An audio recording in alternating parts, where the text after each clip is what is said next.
Skid steers, skid steers, skid steers. Okay. Well, I'm gonna do a little bit of a different video because I'm a little bit tired of doing all the RC track construction stuff for now. I need to hold off on that for a moment, and I'll get back into that in a little bit. Actually, I'm trying to get a couple of these puppies ready for some of the next parts of that. So these skid steers are going to be involved in those. So I kind of was on a bit of a roll there with filming the videos, and then I looked in my collection and I had pretty much everything kind of done, but there's a few pieces that are laying around that I never really fully finished, or as this thing right here took out of use and then put it back in service again, kind of thing. So I just decided to go through all the ones that I had that were kind of sitting there half done or whatever and what have you, and try and re-go at them again. Some things I wasn't happy about, whatnot. So I could probably just go over both of them, really. I kind of did a video like this a long time ago, actually. It was like kind of the pros and the cons, but at the time it wasn't. It was the Delta track loader one that you see there that I made, and then the other one was the old Magnum that I had, which pretty much kind of looks similar to that. So yeah, a couple of things about skid steers. I don't know, I really like having them both, but I find certain things about them that are kind of seem to always sort of be kind of problems that I have with them, and I still haven't really fully gotten rid of the problems. So I guess I'll just talk about that, and then you can kind of understand what I'm trying to say. So I'll go to the one with the wheels on it first. So that is kind of a revamp. I spent a lot of time redoing that one because I didn't have a skid steer after I took the tracked one out, and I really wanted to have a skid steer going again. So I decided I'd reuse the old wheels that I had and get this thing going. But then I decided I wanted to kind of revamp a lifting mechanism for it. So I decided to go ahead and put lifting rods in both sides of the arms. That has been a bit of a blessing and a bit of a curse. So kind of explain why. So it's just really hard to get both of those motors to run in the same speed all the time. It's like damn near impossible. I don't think I can, honestly. So I've looked at maybe some different styles of lifting mechanisms and stuff like that for them. Initially, I had someone, and probably a few people, say, "Oh, I just put a servo in it." And I find the servo, like in this one here, I just find it to be so jerky and not really, it's really sensitive, right? So I didn't really like that, and I was like, no, I want to have it be smoother. So I put the motors in it, and it's a bit slower, but but I like it. It's just more stable, and when you move it, it stays. I mean, the servo does as well, but if you bump it a little bit, it's just really sensitive and whatnot. So I decided to go with the motors. Now the downside of that is that with two motors on that, trying to get them to lift at the same time, it's really difficult. And if I go too high with it, because it's kind of going one direction when I lift up, and then you're reversing it when it goes back down, it's constantly, like, I'm pretty sure one of them's getting the power first, and then the other one's getting the power first. So they're always running like a nanosecond or so behind. It's enough that it's sometimes not too bad, but it's also enough sometimes where if you get them out of whack and they get out of sync, then it can be a real problem, because then you're going to start pulling the boom down and it's going to snap something, or something's going to break, and it's not very good. So I've been tinkering around with that one to try and dial it in as best I can, and I've got it close. It's not perfect. If you really look at it, maybe it's noticeable to the eye, but it's something where I was like, okay, it's going to be good enough for what I'm going to get out of it. So then the next thing about the wheeled one, which is kind of a bit another sort of downside of it, is that the lifting for the bucket there, So it's just a little 30 RPM motor, and I love it. I think it's a great speed, and I actually really think that it looks kind of does pretty good for like almost like a hydraulic. It's the same kind of speed. It's just a really good speed motor for it. The only problem with it is it really has very little to no curling power whatsoever. So I have this product which is like a paper absorbent kind of material, and it kind of funny enough looks like gravel. It's actually like 10 times lighter than a load of actual gravel. So I'll probably end up just using that for my gravel simulated stuff, and then I don't have any problems with curling the bucket at all on the wheeled one. So I could use it for that. So that's not too bad there. So to kind of go back to the booms on this one again, what I might do to get around it is I might actually take out the electric motors and put a servo into it. But what I've just kind of started to pay attention to is those little devices you can put in that slow the servos down. So I might have a go at that out of another skid steer. I have like a couple of them that are just like parts ones and whatnot laying around, and I might just give it a go and see what it looks like. And if it ends up being not too bad, I might very well just take those two little N20 motors out and put a servo into it, and then that way it's just one lifting it and lowering it, and then I'm sorted out for it knocking things out of whack and whatnot. So that's the only downfall with it. Other than that, like I'm really quite proud of it. Like I think I did a pretty decent job of building it. I took my time on it. I really tried to make like a really nice looking loader out of it, and I think I did a pretty good job of that. So on the whole, I was pretty happy with how that one came out. So yeah, that's kind of a plus, and it looks really nice and whatnot. So I like that one quite a lot. So now I'll move on to the tracked one that I've done. So there's a couple of different things on this one that are a little bit different than the stock brewer. Like right out of the gate, I ended up initially kind of took it out of service because I had issues with the tracks and the sprockets always grabbing dirt, and then they were getting stuck. It was always pulling on me. If I tried to drive it straight, it would just, one track would get jammed, it would just twist on me, and it just kind of started irritating me after a while because it would happen fairly frequently, and I was not really a fan of that. So one day I was just kind of putting around down here with my son, and he happened to, I had the thing laying around, or it was upstairs, I think, something like that, I can't remember. Anyways, he had the D5 tracks there, and he just held them up to it, and I saw it, and I was like, oh my god, those fit. I never thought about that.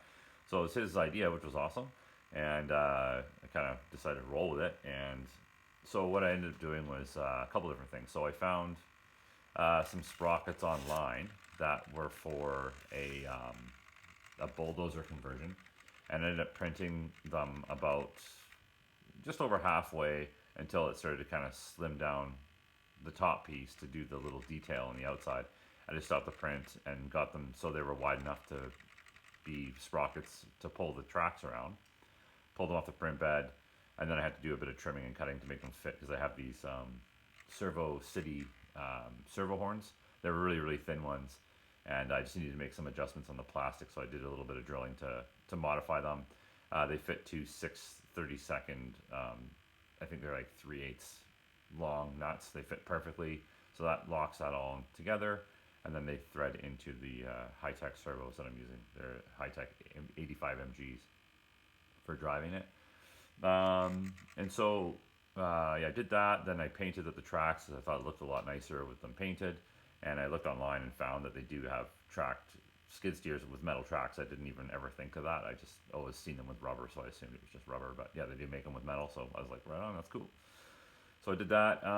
So this one's still quite a ways away from being fully done. There's a couple things about it that I would really like to try and dial in and get sorted out. So for starters, like I said before, the boom, just the way it moves, I really like to slow that down and make that a lot more fluid. So I'm gonna do that by putting in one of those little servo slow down devices. So they're going to go into that, and that's going to try and control the movement and just sort of slow it down, make it look a little bit nicer, then move a little bit nicer. So that's what I'm going to do there.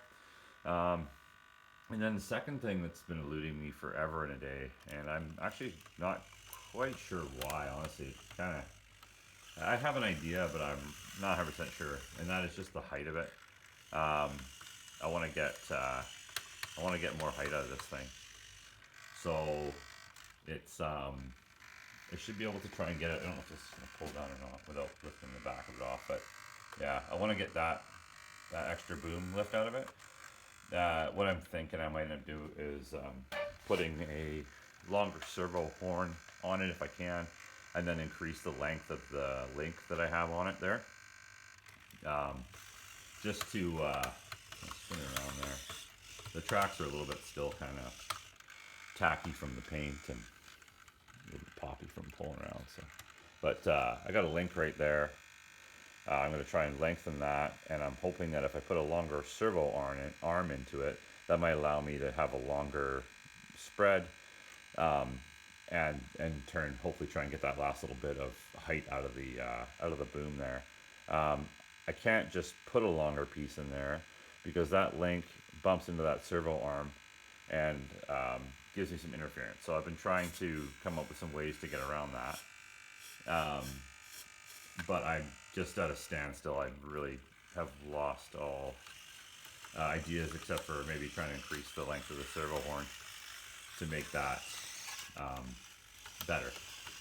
Then I'll put a speed reducer on that as well, and that'll also help to slow that down.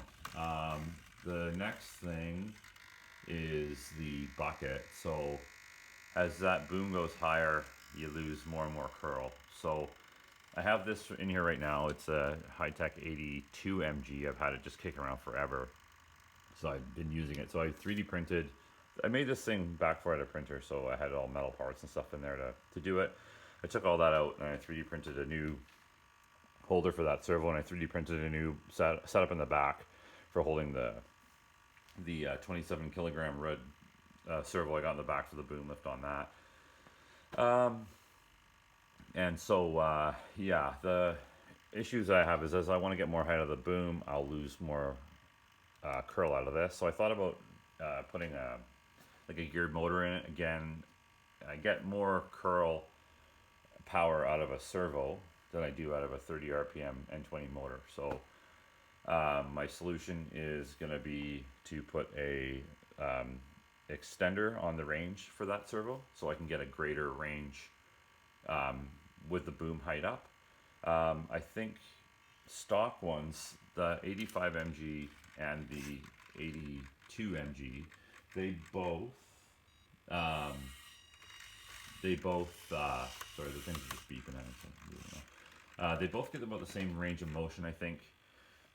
It's about 92, 93 degrees or something like that, it said on the Servo City website. But if you put a extender on them, yeah, the 82 mg will go to like 165 degrees, but an 85 mg will go to like 180. So I do have some spare 85 mgs upstairs, and if I don't get enough range out of the 82, I'm going to redesign the 3D printed holder I made for it, put an 85 mg with a servo range on it, and hopefully that'll finally give me the last little bit of curl I need to get a full curl going at a full boom height on that puppy there.